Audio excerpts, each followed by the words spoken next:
তো সংসদ ভবনে কিছু মানুষ মানে আতর্কিতভাবে এই সব টাকাগুলো চুরি করে নেওয়ার চেষ্টা করছে। আমরা আমাদের আর্মি ভাইদের এগুলো হস্তান্তর করলাম, আমরা এগুলো ধরছি। আর উনি এখানে সাংবাদিক আছে, এটা আমাদের দায়িত্ব। আমরা একজন ছাত্র, এটা আমাদের দায়িত্ব এগুলো বুঝিয়ে দাও। আমরা সবগুলো বুঝিয়ে দিচ্ছি, আমরা কাউন্ট করে দেই, কাউন্ট করে আমরা বলে দেই, আমরা কাউন্ট করে দিই। আচ্ছা এখানে 10, হ্যাঁ 10 20 আমি এখন দুটো নামাজ পড়ব।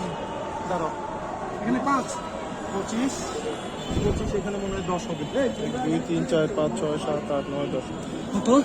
25 আর 10 হচ্ছে 35। আমি এগুলো বান্ডিল করি। দাঁড়াও, কত আছে? 4 এই যে 5 নেন। হ্যাঁ 40 বান্ডিল করে দাও।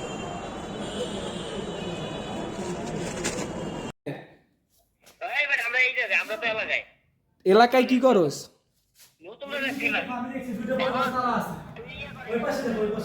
ভিডিওটা করে নি ভাই।